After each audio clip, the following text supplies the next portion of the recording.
चलिए बताइए तो इतिहास शब्द का सबसे पहले उल्लेख किस वेद में मिलता है? अथर्ववेद। अथर्ववेद में मिलता है। ठीक, अच्छा अथर्ववेद पढ़ने वाले ऋषि क्या कहते थे? अथर्ववेद के पुरोहित को या ऋषि क्या कहते जो पढ़ते थे? इसको ब्रह्मा कहते थे। साम वेद के जो पढ़ता था ना उसको कहते थे उद्गाता। अच्छा ठीक है, बताइए तो ये जो चीनी यात्रियों ने अपने यात्रा वृत्तांत में भारत के लिए किस शब्द का प्रयोग किया था? इंतु शब्द का प्रयोग किया था। अच्छा बताइए वह कौन इतिहासकार था जिसने इतिहास को समस्त विज्ञानों की रानी कहा था? अल-बरूनी था। ठीक है, अच्छा बताइए अल-बरूनी द्वारा लिखा गया किताब उल हिंद को का क्या शाब्दिक अर्थ होता है? भारत के दिन है। अच्छा किताब उल हिंद किस भाषा में लिखा गया है? अरबी भाषा में लिखा गया है। ठीक है, अच्छा बताइए इतिहास का क्या अर्थ होता है? किताब उल हिंद का अर्थ है भारत के दिन। बोले इतिहास का क्या अर्थ होता है? निश्चित रूप से ऐसा था, ऐसा हुआ था, निश्चित रूप से ऐसा था या ऐसा हुआ था। ठीक है, अच्छा बताइए तो द हिस्ट्रीज पुस्तक किसकी रचना है? द हिस्ट्रीज पुस्तक किसका लिखा? रोमन लेखक था ये। इतिहास के पितामह है वो, हेरोडोटस का पुस्तक है। इसी पुस्तक के कारण इसको इतिहास का पिता कहा जाता है, याद रखिए, द हिस्ट्रीज पुस्तक। अच्छा बताइए तो प्राचीन भारत के इतिहास से संबंधित प्रथम वास्तविक पुस्तक कौन था? राजतरंगी। ठीक है, राजतरंगी किसके द्वारा लिखा गया है? कलहन के द्वारा लिखा गया, 12वीं सदी में लिखा था। अच्छा बताइए तो प्राचीन भारत के इतिहास के बारे में लिखी गई पहली व्यवस्थित किताब बताइए। Early history of India. Early history of India है जो किसके द्वारा लिखा गया है? B.A. स्मिथ। B.A. स्मिथ अलग है। B.A. स्मिथ, विसेंट ऑथर स्मिथ, 1904 में प्रकाशन हुआ था। ठीक है, बताइए तो वैदिक काल में सिक्कों को क्या कहा जाता था? वैदिक काल में सिक्कों को शतमान कहा जाता था। सिक्कों को, हाँ, वैदिक काल में सिक्कों को शतमान कहा जाता था। आहत सिक्के उत्कीर्ण जीव वाले प्राचीनतम सिक्कों क्या कहा जाता था? आहत सिक्के कहा जाता। बोलेगा वैदिक काल के सिक्कों क्या कहा जाता था? शतमान कहा जाता। शतमान है, शतमान। ठीक है, बताइए तो वह कौन सा चीनी यात्री थे जिसको राजकुमार शाक्यमुनि या नीति का पंडित कहा गया था? हुएनसांग। किसके दरबार में आया था? हर्षवर्धन के दरबार में आया था। हर्षवर्धन के दरबार में। अच्छा बताइए शिलादित की उपाधि किस शासक को मिला था? शिलादित की उपाधि हर्षवर्धन को ही मिला था। किसने दिया था शिलादित की उपाधि? उसके दरबार में जो आया था चीनी यात्री हुएनसांग ही दिया था। शिलादित की उपाधि के दिया था? हुएनसांग दिया था, जो उसके दरबार में आया था। ठीक है, अच्छा बताइए तो शुंग काल के मानक ग्रंथ किसे माना जाता है? शुंग काल के मानक ग्रंथ, इसको है ना स्मृति ग्रंथों में सबसे प्राचीन एवं प्रमाणित पुस्तक भी मानी जाता है। इसी के मनु स्मृति माना जाता है। मनु स्मृति में तो कितना अध्याय है? 12 अध्याय है। इसमें 12 अध्याय है। अच्छा बताइए तो मनु स्मृति किस भाषा में लिखा गया था? मूल रूप से संस्कृत भाषा में। ये कैसी पुस्तक है? कानून की पुस्तक है। कानून की पुस्तक है। ठीक है, अच्छा बताइए तो खरुष्टी लिपि को किस प्रकार लिखी जाती है? बाएं से दाएं। सॉरी, दाएं से बाएं लिखा जाता है। खरुष्टी लिपि दाएं से बाएं लिखा जाता है।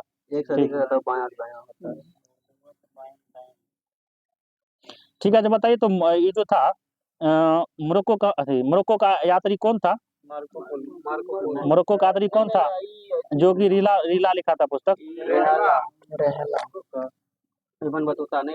इब्न बतूता था जो कहाँ का मोरक्को का नागरिक था। और क्या कौन पुस्तक लिखा था? रेहला लिखा था। किस भाषा में लिखा था? अरबी भाषा में लिखा था। ठीक है, अच्छा बताइए तो नालंदा विश्वविद्यालय का स्थापना किसने किया था? नालंदा विश्वविद्यालय का स्थापना किसने किया था? कुमार गुप्ता। विक्रमशिला विश्वविद्यालय बोलेगा तब विक्रमशिला धर्मपाल हो जाएगा, और उदयपुरी बोलेगा तब गोपाल हो जाएगा। ठीक है, मार्को पोलो किस देश का यात्री था? इटली का, नहीं वेनिस का था। ठीक है, अच्छा पांडे राज की राजधानी कहाँ है बताइए तो? मदुरई था। पांडे राजधानी मदुरई था। ठीक है, अच्छा भारत का सबसे पुराना नवपाषाण स्थल कौन सा है? भारत का सबसे पुराना नवपाषाण भारत का सबसे पुराना नवपाषाण काल बोले, नवपाषाण काल, हड़प्पा अलग अलग नाम होता है। मेहरगढ़ है, मेहरगढ़ है, मेहरगढ़ पाकिस्तान के बलूचिस्तान क्षेत्र में। अभी वर्तमान ठीक है, बताए तो पुरातत्व विभाग की स्थापना 1904 में किसके समय में हुआ था? लॉर्ड कर्जन, 1904 में लॉर्ड कर्जन। अच्छा बोलेगा भारतीय पुरातत्व सर्वेक्षण की स्थापना कब हुआ था? 1861 में हुआ था, 1861 में हुआ था। इसका प्रथम महानिदेशक कौन था? John Marshall. अच्छा, फादर ऑफ आर्कोलॉजी किसे कहा जाता है? फादर ऑफ इंडियन आर्कोलॉजी किसे कहा जाता है? अलेक्जेंडर कनिंघम को कहा जाता है। ठीक है,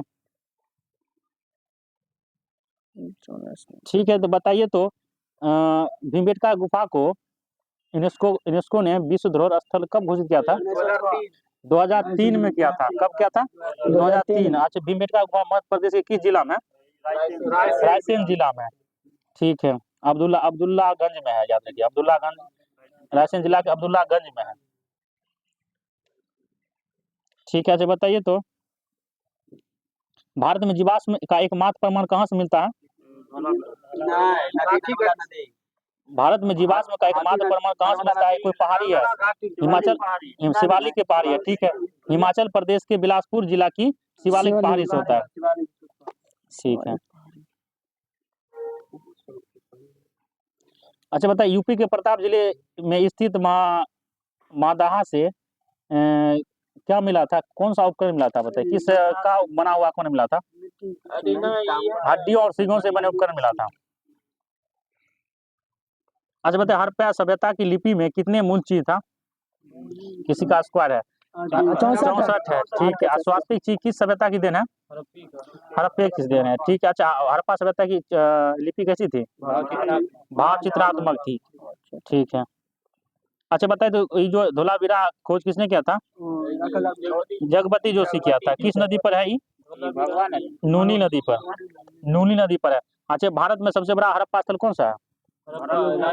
राखी गढ़ी, जो कि घग्गर नदी किनारे है, हरियाणा, हिसार जिला हरियाणा में। अच्छा ये बताइए तो बोलेगा सबसे बड़ा हड़प्पा स्थल कौन सा है? तो मोहनजोदड़ो है। ठीक है, पाकिस्तान में लड़का जिला में। अच्छा बताइए तो अग्निवेदिका किस हड़प्पा स्थल से मिले हैं? लोथल से मिले हैं, लोथल से मिले। अच्छा, मिट्टी के शंख किस हड़प्पा स्थल से बने? बताइए, मिट्टी के शंख कालीबंगा से मिले हैं, कालीबंगा से मिले।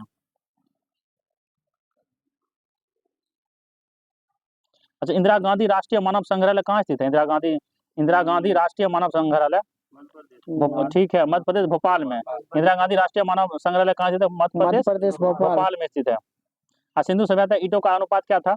4:1 था। ठीक है, अच्छा बताए हड़प्पा और मोहनजोदड़ो को सिंधु घाटी सभ्यता की जुड़वा राजधानी किसने कहा था? स्टुअर्ट पिगट ने कहा था। सिंधु घाटी सभ्यता की जुड़वा राजधानी किसे कहा जाता है? मोहनजोदड़ो और हड़प्पा को सिंधु घाटी सभ्यता की जुड़वा राजधानी किसे कहा जाता है? हड़प्पा और मोहनजोदड़ो कहा जाता है। हाँ, किसने कहा था ये बात? स्टुअर्ट पिगट कहा था।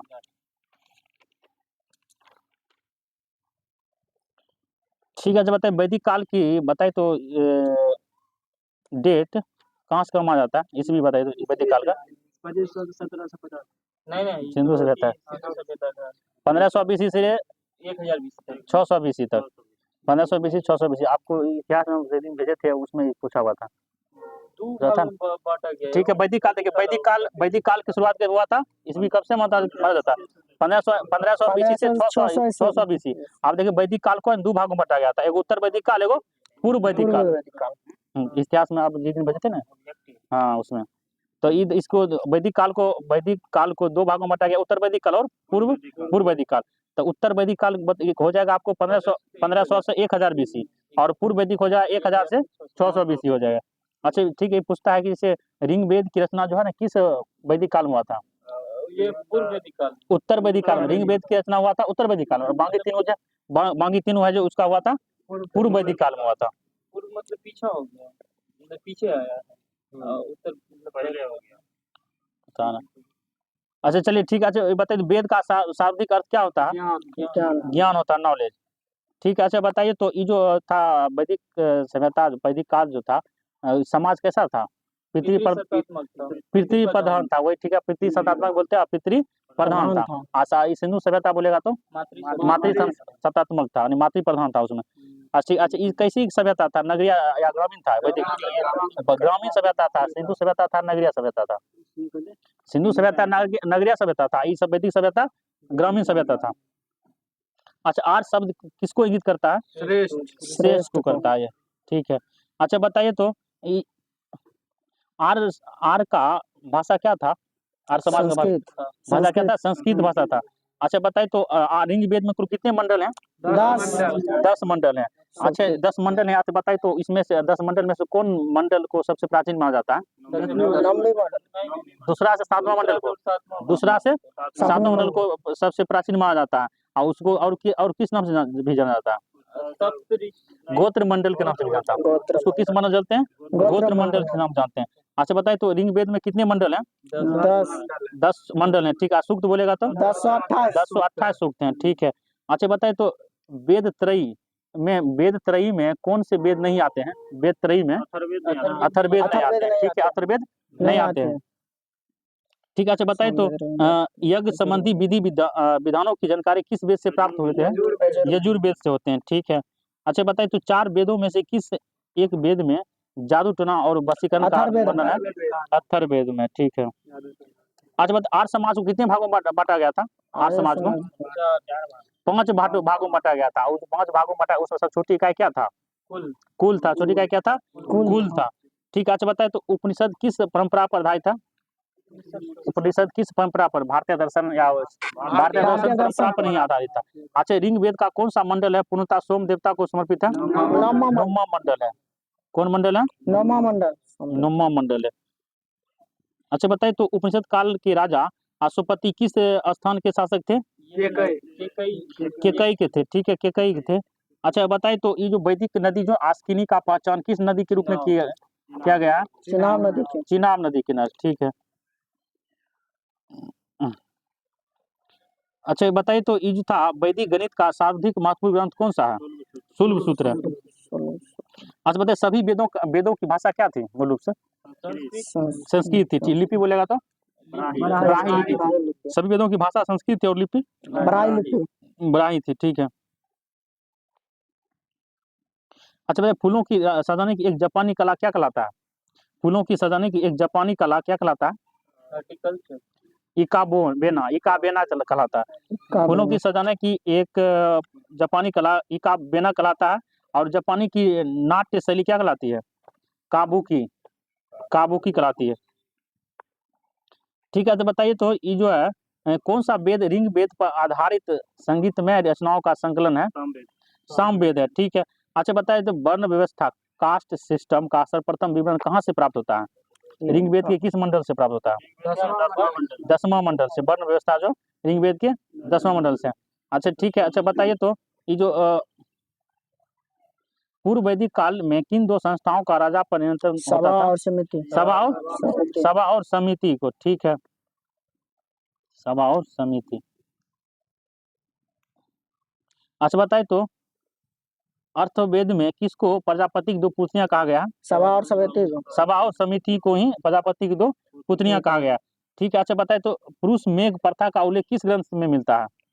मेघ, ठीक है, शतपथ ब्राह्मण मिलता है, ठीक है। अच्छा बताइए तो ये जो है ऐतरेय जो है उपनिषद किस वेद का है? ऋग्वेद का। तैतरीय बोलेगा तब यजुर्वेद। देखिए ऐतरेय बोलेगा तो हो जाएगा ऋग्वेद का, और तैतरीय बोलेगा तो हो जाएगा यजुर्वेद। दोनों कन्फ्यूजन होता है। ऐतरेय मतलब ये आता है ना पहले, यानी पुराना ग्रंथ को ना ऋग्वेद है, इसलिए ये याद रखिए ऐतरेय हो जाएगा ऋग्वेद, ये तैतरीय हो जाएगा यजुर्वेद हो जाएगा, ठीक है। अच्छा बताइए पंचविंश बताइए किसका ब्राह्मण ग्रंथ है? सामवेद का पंचविंश, ठीक है। अच्छा पंचविंश में कितना अध्याय है? 25 अध्याय। पंचविंश में 25 अध्याय। अच्छा बताइए गोपद जो है, गोपद किस वेद का जो ब्राह्मण ग्रंथ है? अथर्ववेद के, ठीक है। अच्छा ये बताइए तो ये छंदोग जो उपनिषद है किस वेद का है? उपवेद है, उपनिषद है? सामवेद का।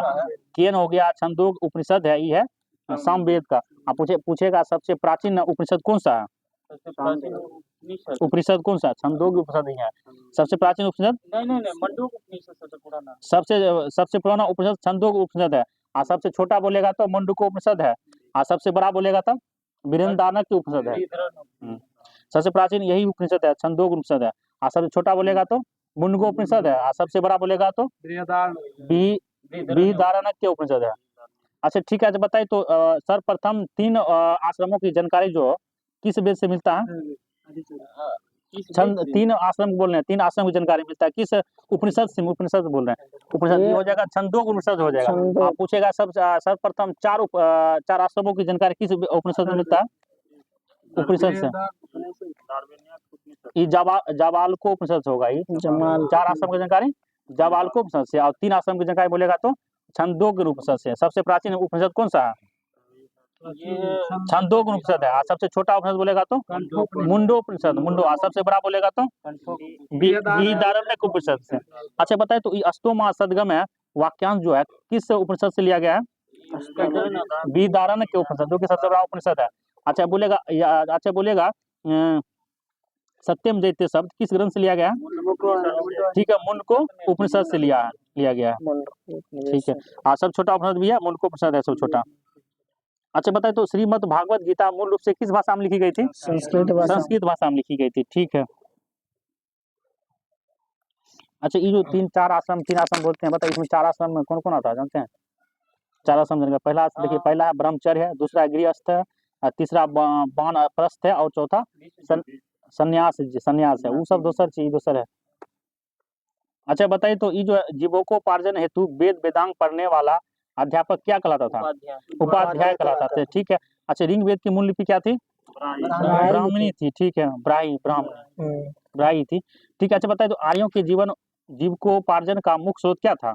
कृषि और पशुपालन था। ठीक है। अच्छा बताइए तो ऋग्वेद में उल्लेखित यव शब्द किस कृषि उत्पाद के लिए प्रयोग किया जाता है? जौ को किया जाता है। ठीक है। अच्छा बताइए तो ऋग्वेद काल में जनता का विश्वास किसमें था? ये जनता का विश्वास बलि और कर्मकांड में हुआ था। अच्छा बताइए तो प्रसिद्ध युद्ध जो हुआ था दशराग युद्ध, इसको है ना प्राचीन भारत का सबसे प्रथम युद्ध भी माना जाता है। प्रसिद्ध दशराग युद्ध किस नदी के तट पर लड़ा गया था? प्रोसनी जिसका आधुनिक नाम है रावी नदी है। अच्छा ठीक है, इस किसके बीच युद्ध हुआ था? राजा सुदास और 10 राजाओं के संघ के बीच हुआ था। इसको और किस नाम से भी जानते हैं? किस युद्ध के नाम से भी जानते हैं? आर्य और अनार्य युद्ध के नाम से भी जानते हैं। आर्य और अनार्य युद्ध के नाम से भी जानते हैं। अच्छा बताइए गोत्र शब्द का प्रयोग सर्वप्रथम किस काल में हुआ था? गोत्र ऋग्वैदिक काल में। काल में हुआ था। गोत्र शब्द का प्रयोग सर्वप्रथम किस काल में हुआ था? ऋग्वैदिक काल में हुआ था। ठीक है। अच्छा बताइए तो उत्तर वैदिक काल में किस क्षेत्र को आर्य संस्कृति की धुरी समझा जाता था? किस क्षेत्र की गोत्र क्या बोले थे? उत्तर वैदिक काल में किस क्षेत्र को आर्य संस्कृति की धुरी समझा था? उस समय बहुत था ये क्षेत्र। अंग और मगध। मगध। ठीक है। अच्छा बताइए तो ईरान से आर्यों के आने की सूचना किस अभिलेख से प्राप्त हुई? बोगज कोई अभिलेख। अच्छा बताइए तो आर्यों का मूल निवास स्थान मध्य एशिया, जिसको बैक्टीरिया प्रदेश भी बोला जाता है, किसने कहा था ये बात? ऑप्शन दीजिए। मैक्स मुलर कहा था। इसकी जानकारी भी सबसे पहले बोगाज कोई अभिलेख से ही मिला था। आर्यों का मूल निवास मध्य एशिया किसने कहा था? मैक्स मुलर कहा था। ठीक, मैक्स मुलर कहा था। अच्छा ठीक है। आर्यों का मूल निवास स्थान तिब्बत प्रदेश किसने बताया था? तिब्बत प्रदेश स्वामी सदानंद सरस्वती। अच्छा स्वामी सदानंद सरस्वती बोले थे। अच्छा ठीक है। बोलेगा आर्यों का मूल निवास उत्तरी ध्रुव किसने कहा था? उत्तरी ध्रुव पर आर्यों का मूल निवास स्थान उत्तरी ध्रुव है। ये बाल गंगाधर तिलक कहे थे। ये कौन पुस्तक में कहे थे? ये बात लिखा था किस पुस्तक में लिखा था? ये उत्तरी ध्रुव पर आर्यों का मूल निवास स्थान है the Arctic home of the Aryas. ठीक है। अच्छा बताइए तो ये जो स्वामी दयानंद सरस्वती सत्य प्रकाश पुस्तक लिखे 1875 में, तो इसका मूल भाषा क्या था? प्राकृतिक। ऑप्शन लीजिएगा। गुजराती, संस्कृत, बंगाली, हिंदी, गुजराती, बंगाली। इसका हिंदी था। वो क्या था? आर्य समाज का आर्य सत्य प्रकाश लिखा था सातवां पुस्तक है जो कि किसके द्वारा लिखा गया था? स्वामी दयानंद सरस्वती के द्वारा। किस भाषा में था? हिंदी हिंदी भाषा में में। था। अच्छा ठीक है, अच्छा बताइए तो, अच्छा ये बताइए तो, ऋणदाता, जो ऋणदाता था वो वैदिक काल में उसको क्या कहा जाता था? कुशी दिन कहा था, कुशी दिन कहा था। जो सूदखोर को क्या कहा जाता? सूदखोर को बैकनॉट कहा जाता था, बैकनॉट कहा जाता था, बैकनॉट का। अच्छा बताइए तो, गाय को क्या प्राचीन नाम था, क्या था? अधन्या था। अच्छा पुत्री का दुहिता, पुत्री को दुहिता कहा जाता था। अनाज को धान्य कहा जाता था। अच्छा ठीक, उपजाऊ भूमि को ये उर्वरा कहा जाता था। पशु चरण योग भूमि खिल्य कहा जाता था। हल से बनी नलियां सीता कहा जाता था। राजा को गोप कहा जाता था। गोप कहा जाता था। राजा को क्या कहा जाता? गोप कहा जाता था। ठीक है, ठीक है। जब बताइए तो, ये जो धनुर्वेद है, धनुर्वेद जो है ये उपवेद है, किस वेद का है? यजुर्वेद का। धनुर्वेद किस वेद का? यजुर्वेद का है। इसका रचना किसने किया था? विश्वामित्र ने किया था, विश्वामित्र किया था। अच्छा बोलेगा आयुर्वेद जो है, इसका जो आयुर्वेद एक उपवेद है, किसका, किस वेद का उपवेद है? ऋग्वेद का उपवेद है। देखिए आयुर्वेद आपको हो जाएगा उपवेद है, किस वेद का? ऋग्वेद का। और धनुर्वेद बोलेगा तो यजुर्वेद हो जाएगा। गंधर्व वेद बताइए तो किसका उपवेद है? सामवेद का। सामवेद। गंधर्व रचना किसने किया था? सामवेद। नारद किए थे, नारद। अच्छा बताइए तो, ये शिल्प वेद जो है, ये शिल्प वेद एक उपवेद है, ये किस वेद का उपवेद है? अथर्ववेद का। इसका रचना किसने किया था? विश्वकर्मा किया था। अच्छा ठीक है, जब बताइए तो, शौनक और पिपलाद जो है, ये दो शाखा है, किस वेद का है शाखा? अथर्ववेद का शाखा शौनक और पिपलाद, अथर्ववेद का शाखा। याद रखिए, क्या बार पूछा है क्वेश्चन है। ठीक है, अच्छा बताइए तो, ऐतरेय ब्राह्मण के अनुसार उत्तर दिशा के शासक को क्या कहा जाता था? ऐतरेय ब्राह्मण के अनुसार उत्तर दिशा से क्या कहा जाता था? विराट कहा जाता था। उत्तर दिशा, उत्तर में राजा क्या कहा जाता था?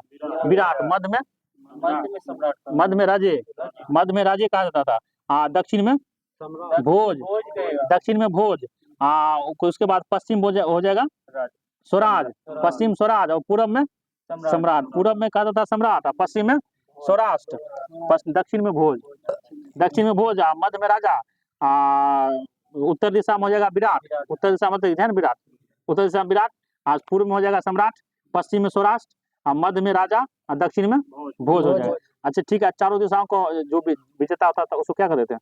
चारों दिशाओं का विजेता को क्या कर देते हैं? एकराट। चारों दिशाओं की विजेता कर देते हैं, एकराट कर देते हैं। ठीक है, अच्छा बताइए तो, ऋग्वेद का कौन सा मंडल पूर्णतः सोम देवता को समर्पित है? नौवां मंडल है। ठीक है, अच्छा बताए तो, नचिकेता और अम्ब का संवाद जो है किस उपनिषद से प्राप्त होता है? ठीक है, कठोपनिषद से प्राप्त होता है, कठोपनिषद से प्राप्त होता है। ठीक है, मोक्ष प्राप्ति के साधन की चर्चा किस वैदिक साहित्य में की गई है? मोक्ष प्राप्ति के साधन की चर्चा किस वैदिक साहित्य में की गई है? उपनिषद में की गई। ठीक है, अच्छा आरंभिक वैदिक साहित्य में सर्वाधिक बार वर्णित नदी कौन सी है? सबसे अधिक सिंधु नदी है। कितना बार? 55 बार हुआ है इसका। ठीक है, अच्छा बताइए तो, सबसे पवित्र या नदीतमा किसे कहा जाता है? सरस्वती को कहा जाता है। ठीक है,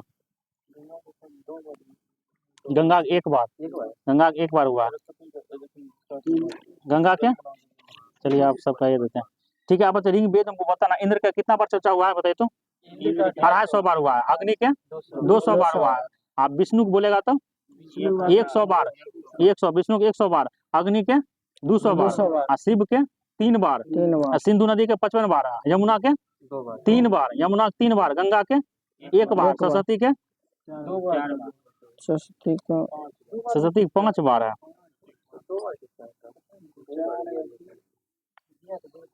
कौन सी ने 2 बार दिया था?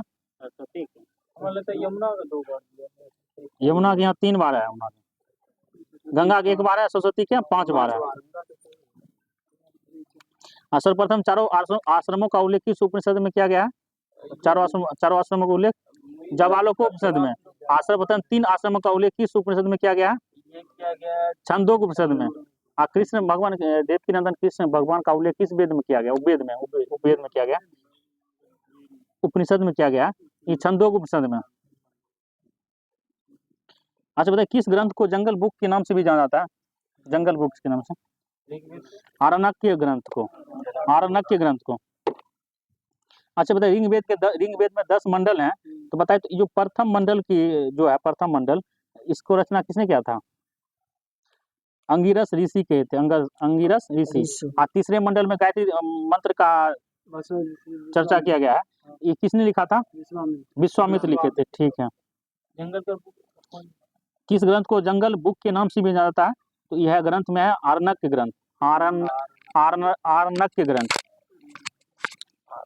जैसे बोलेगा वैदिक साहित्य का क्रम बताने के लिए कौन कौन हो जाएगा? वैदिक साहित्य क्रम से वैदिक साहित्य में कौन कौन आता है? पहले तो आ जाएगा वेद, उसके बाद कौन कौन आता है? वैदिक साहित्य का क्रम कौन है? वैदिक साहित्य में पहले कौन कौन आता है, ये बोलिए। वैदिक साहित्य के अंतर्गत कौन कौन आता है? कौन कौन ग्रंथ आता है? देखिए पहले हो जाए वेद हो जाएगा, जिसको साहित्य वेद का बात हो जाए ब्राह्मण ग्रंथ, क्रम में याद रखना है। वेद हो जाएगा जिसको साहित्य संहिता बोलते हैं, उसके बाद ब्राह्मण ग्रंथ, आरण्यक, उपनिषद, तब वेदांत। वेद हो जाएगा, उसके बाद ब्राह्मण ग्रंथ होता है, आरण्यक, उपनिषद, तब वेदांत। इस आ जाता है सजाने के लिए, दे देगा ये कौन क्रम से होता है, सजाने में लाता है इससे क्वेश्चन। चलिए आप बताइए तो जैन धर्म। अच्छा बताइए तो वितस्ता का आधुनिक नाम क्या है? झेलम।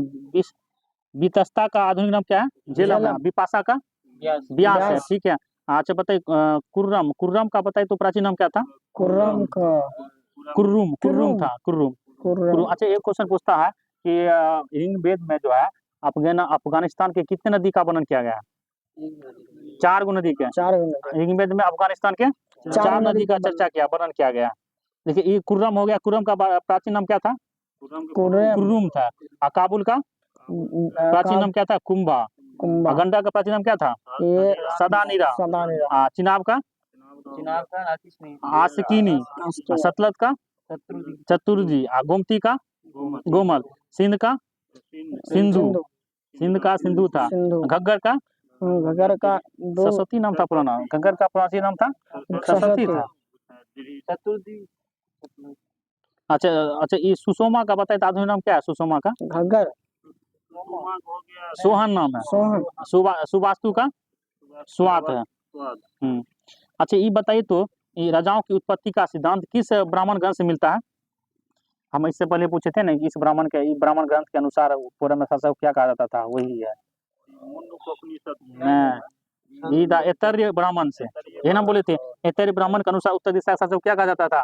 विराट कहा जाता था। दक्षिण में भोज कहा जाता था। पूर्व में सम्राट कहा जाता था। पश्चिम स्वराज कहा जाता था, बोले थे ना। मध्य में राज्य, मध्य राज्य का। राजा की उत्पत्ति का सिद्धांत किस ब्राह्मण ग्रंथ में मिलता है? ऐतरेय ब्राह्मण मिलता है। ऐतरेय ब्राह्मण किस वेद से संबंधित है? ऋग्वेद से संबंधित है। तैतरीय बोलेगा तो यजुर्वेद से संबंधित है। अस्तोमा सदगमय वाक्यांश कहाँ से लिया गया? अस्तोमा वेदारण्य उपनिषद से। अस्तोमा सदगमय को सबसे बड़ा उपनिषद भी है वेदारण्य के उपनिषद, ठीक है। अच्छा बताइए तो वैदिक काल में लंबे समय तक अविवाहित रहने वाले कन्या को क्या कहा जाता था? अमाजु कहा जाता। क्या कहा जाता? अमाजु कहा जाता। अच्छा वैदिक काल में द्वैत श्रेणी में कौन कौन शामिल थे? आज उत्थान उसमें द्वैत मतलब हुआ कि श्रेष्ठ जो था, श्रेष्ठ में कौन कौन शामिल था? क्षत्रिय शूद्र को छोड़कर बाकी 4 गो था ना, 4 गो था ना व्यवस्था, तो शूद्र को छोड़कर 3 गो था, ब्राह्मण, क्षत्रिय और वैश्य। अच्छा ठीक है, बताइए विराट पुरुष ऋग्वेद में है ना, विराट पुरुष के मुख से किस जाति का उत्पन्न हुआ? मुख से ब्राह्मण हो गया, पैर से शूद्र की उत्पत्ति हुआ था। भुजा से क्षत्रिय से, जगह से वैश्य के।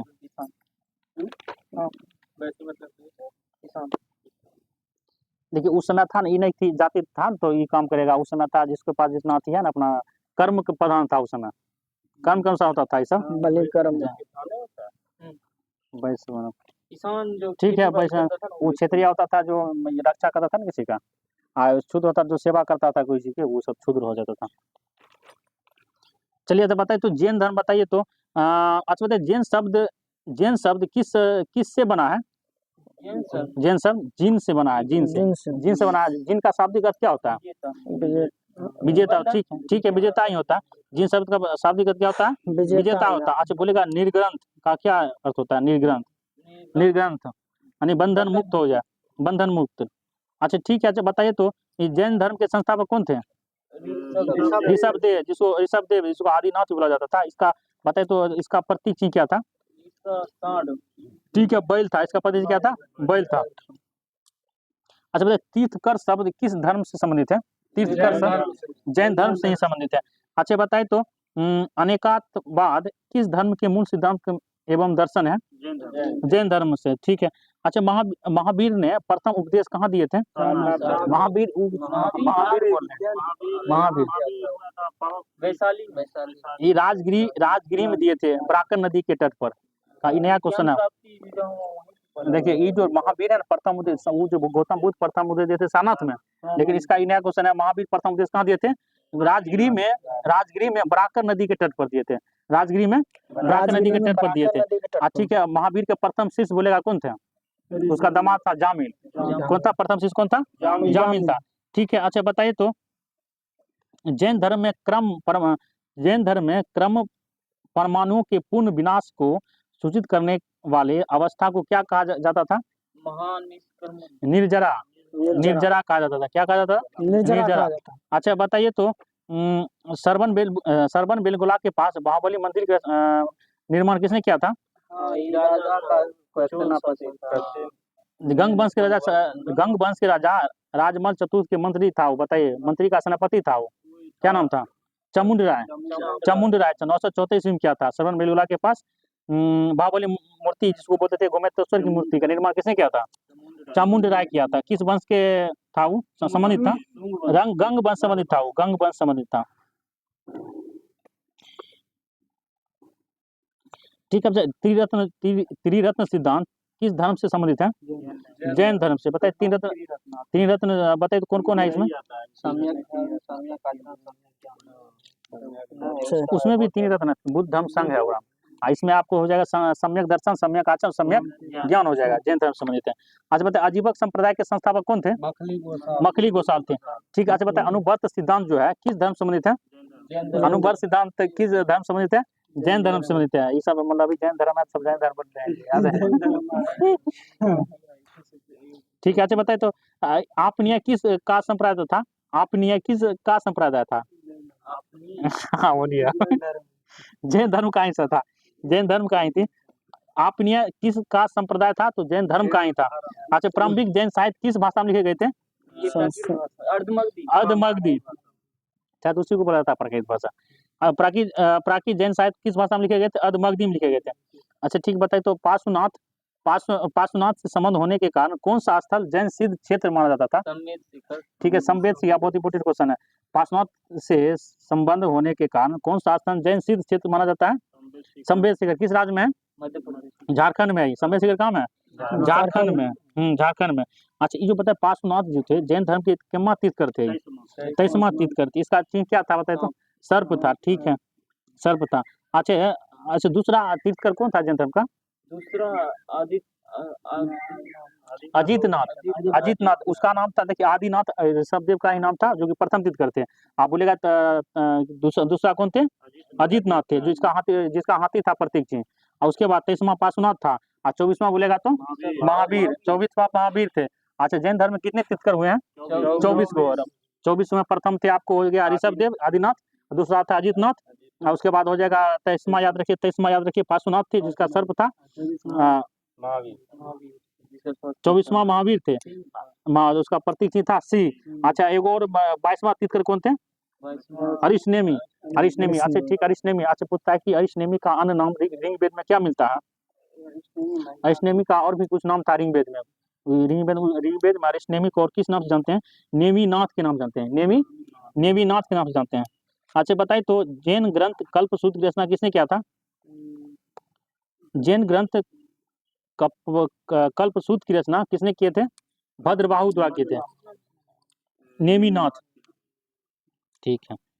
अच्छा बताइए जैन संप्रदाय में विभाजन के पश्चात स्थूलभद्र के अनुयायी क्या कहलाते थे?